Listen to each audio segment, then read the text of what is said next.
con pilones 4 veces más grandes que los del puente de Normandía.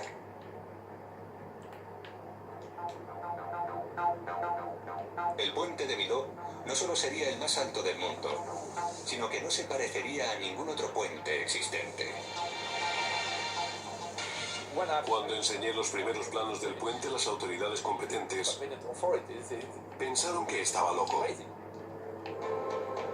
El puente de Normandía de Berloget consta de 2 juegos de cables que lo sostienen.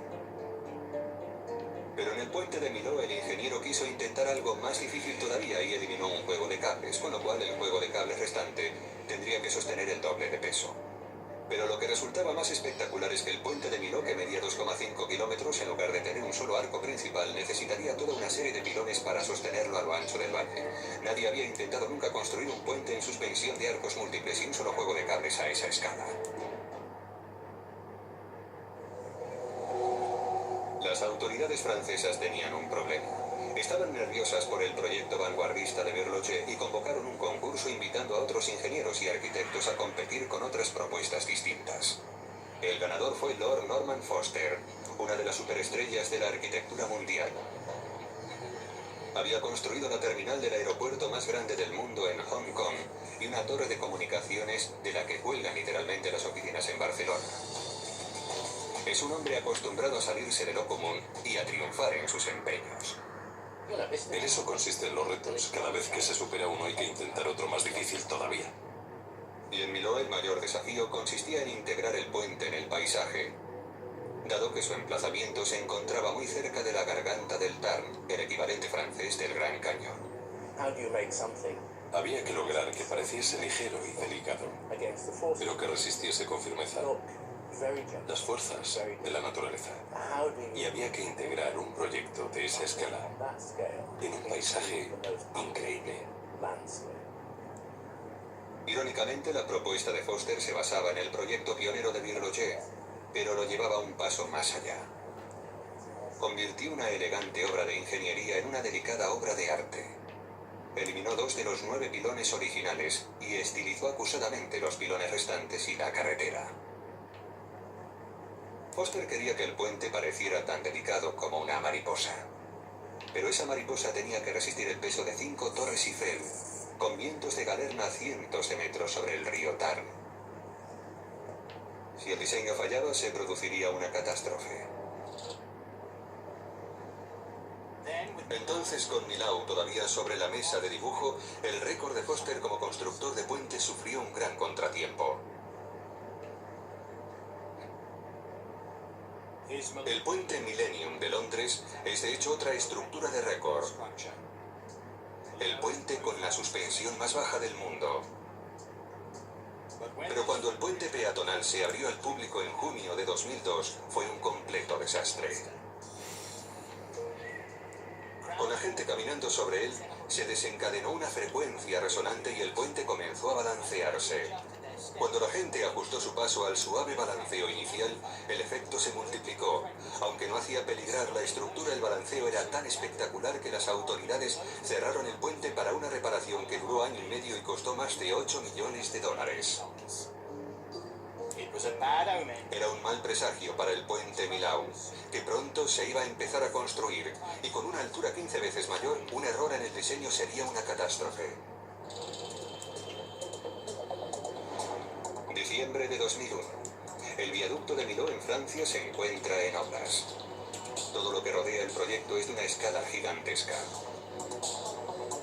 Serán necesarias 200.000 toneladas de hormigón, tantas que hará falta construir una fábrica de hormigón en el propio emplazamiento. Los enormes pilones se construyeron paso a paso vertiendo hormigón en un molde temporal.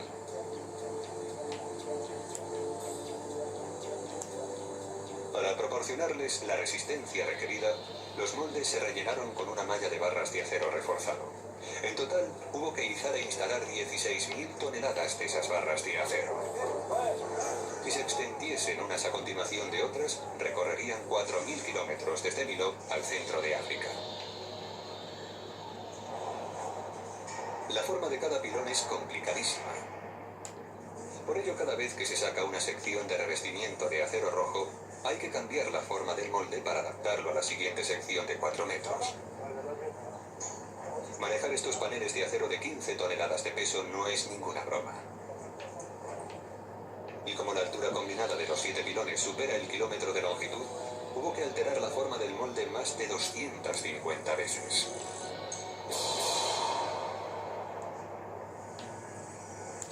Cada 3 días los equipos de cada pilón completaban el proceso y volvían a reiniciarlo. Era una carrera contrarreloj bajo la amenaza constante de los retrasos. Llevar a cabo la obra a tiempo y sin salirse del presupuesto era la desesperante responsabilidad de un solo hombre, Jean-Pierre Martin. Si en vez de 3 días tardábamos 4, si lo multiplicábamos por el número de placas que había que fabricar, podíamos terminar con un retraso de entre 3 y 6 meses. Con una penalización de casi 800.000 euros al mes es algo que Martin no se podía permitir. El cumplir con el plazo no es su única preocupación. Cuando se están construyendo los pilones de puente más altos del mundo, hay que trabajar con una precisión exacta. Si se falla lo más mínimo, las piezas del puente no encajarán. Un exceso de 10 centímetros, la anchura de una mano, en cada sección de 4 metros, puede llegar a sumar un exceso de 6 metros en el pilón más alto, la anchura del fuselaje de un jumbo. Cada equipo tenía como objetivo un punto concreto en el cielo. El punto del pilón 2 se encontraba exactamente a 245 metros del suelo, 546 metros del lado norte y 1914 metros del lado sur. No había margen de error.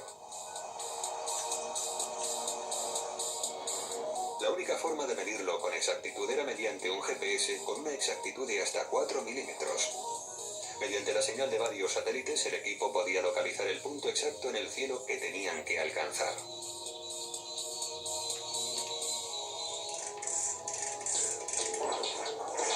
Mes tras mes, los pilones iban creciendo. En noviembre de 2003 ya habían alcanzado su altura máxima. Con 245 metros, el pilón 2 se convierte en el más alto del mundo. Pero ¿se encuentra este pilón plusmarquista donde se supone que debe estar? Aunque parezca mentira, ha dado una diana con una desviación de solo 2 centímetros. Se descorchan unas botellas de champán. Es hora de celebrarlo a lo grande.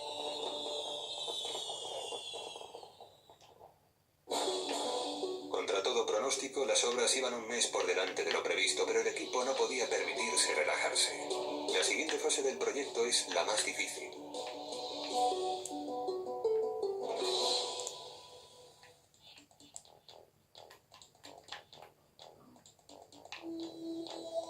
La fase 2 del puente más alto del mundo consistía en instalar una carretera de 2,5 kilómetros de largo y 36.000 toneladas de peso encima de los pilones a 270 metros de altura sobre el río Tar.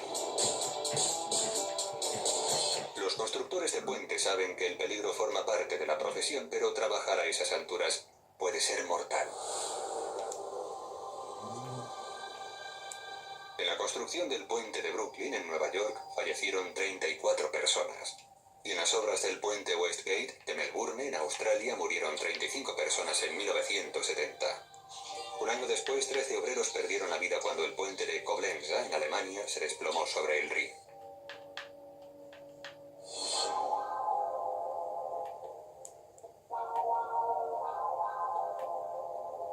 Con esas fatalidades en mente, el equipo decidió construir la totalidad de la carretera en la seguridad del suelo firme.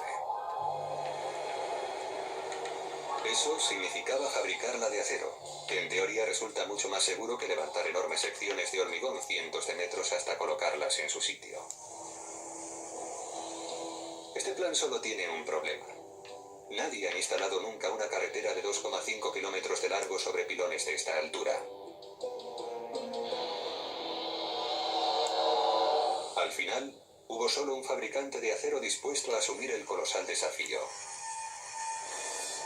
Eiffel, la empresa fundada por el gran ingeniero francés. Eiffel construyó lo que en su día fue el puente más alto del mundo, el viaducto de Gararit, en el sur de Francia, antes de diseñar la estructura de la Estatua de la Libertad de Nueva York y su emblemática torre parisina. Pero a pesar de la experiencia de la empresa, su director Marc Wonnemout sabía sabía que estaba asumiendo un elevado riesgo. Fue una gran apuesta para nosotros, porque si se hubiera producido un solo fallo y el puente no hubiera funcionado, se habría llevado a la empresa por delante.